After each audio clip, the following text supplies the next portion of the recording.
2023년 10월 25일 연중 제29주간 수요일 제1독서 사도 바오로의 로마서 6장 12절에서 18절의 말씀입니다. 형제 여러분, 죄가 여러분의 죽을 몸을 지배하여 여러분이 그 욕망에 순종하는 일이 없도록 하십시오. 그리고 여러분의 지체를 불의의 도구로 죄에 넘기지 마십시오. 오히려 죽은 이들 가운데에서 살아난 사람으로서 자신을 하느님께 바치고 자기 지체를 의로움의 도구로 하느님께 바치십시오. 죄가 여러분 위에 군림할 수는 없습니다. 여러분은 율법 아래 있지 않고 은총 아래 있습니다. 그렇다면 우리가 무엇이라고 말해야 합니까? 우리가 율법 아래 있지 않고 은총 아래 있으니 죄를 지어도 좋습니까? 결코 그렇지 않습니다. 여러분이 어떤 사람에게 자신을 종으로 넘겨 순종하면 여러분이 순종하는 그 사람의 종이라는 사실을 모릅니까? 여러분은 죽음으로 이끄는 죄의 종이 되거나 의로움으로 이끄는 순종의 종이 되거나 하는 것입니다. 그러나 하느님께 감사하게도 여러분이 전에는 죄의 종이었지만 이제는 여러분이 전에 받은 표준 가르침에 마음으로부터 순종하게 되었습니다. 여러분은 죄에서 해방되어 의로움의 종이 되었습니다. 주님의 말씀입니다. 복음 루카복음 12장 39절에서 48절의 말씀입니다. 그때 예수님께서 제자들에게 말씀하셨다. 이것을 명심하여라. 도둑이 몇 시에 올지 집주인이 알면 자기 집을 뚫고 들어오도록 내버려 두지 않을 것이다. 너희도 준비하고 있어라. 너희가 생각하지도 않은 때에 사람의 아들이 올 것이다. 베드로가 주님, 이 비유를 저희에게 말씀하시는 것입니까? 아니면 다른 모든 사람에게도 말씀하시는 것입니까? 하고 물었다. 그러자 주님께서 이르셨다.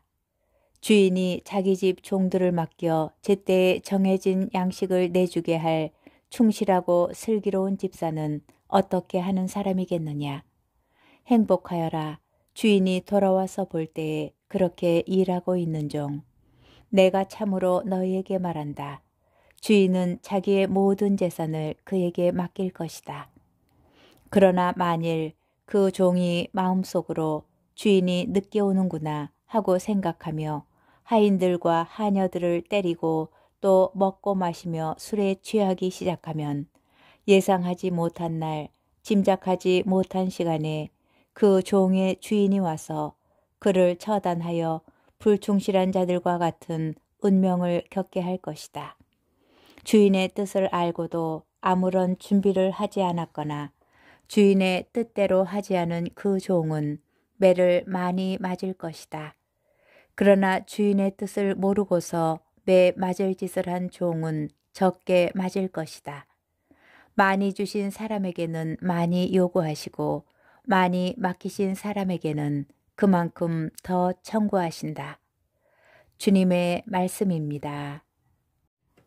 오늘의 묵상. 오늘 복음은 어제 복음에 이어서 준비와 깨어있음이라는 동일한 주제를 다루고 있습니다. 이 주제를 이어가려고 마테오 복음서 저자는 도둑의 비유와 함께 집사의 비유를 소개합니다. 어제 복음에서 오실 분은 주인이었지만 오늘 복음에서는 그 대상이 바뀝니다. 예수님께서는 예상하지 못한 때 도둑이 들어오듯이 사람의 아들도 이처럼 오실 것이라고 말씀하십니다. 예수님의 진술에서 미래의 사건을 예상하지 못하는 인간의 무능력함이 강조됩니다. 이는 제자들이 깨어 준비하면서 사람의 아들의 오심을 기다려야 하는 이유가 됩니다. 예수님께서는 베드로의 질문에 응답하시는 방식으로 가르침을 이어가십니다. 어제 복음에서 주인을 기다리는 종이 예시되었다면 오늘 복음에서는 충실하고 슬기로운 집사가 비유적으로 제시됩니다. 주인이 집사에게 맡긴 임무는 두 가지입니다. 하나는 주인의 가정을 돌보는 것이고 또 다른 하나는 주인의 재산을 관리하는 것입니다. 주인은 집사에게 자신이 올 때를 기다리면서 맡겨진 임무를 충실히 수행하리라 기대합니다. 그러나 만일 집사가 주인이 늦게 온다는 사실을 알고 방만한 생활을 한다면 그는 주인에게 처벌을 받게 될 것입니다. 오늘 복음의 두 번째 비유, 곧 집사의 비유에서 집사의 불충실한 모습이 상세하게 소개되고 있습니다. 예수님께서는 집사의 부정적 측면을 강조하시면서 제자들에게 경고의 메시지를 전달하십니다. 제자들을 향한 경고는 자칫 나태하고 방만한 생활에 빠져 있을 수 있는 우리를 일깨우고 있습니다.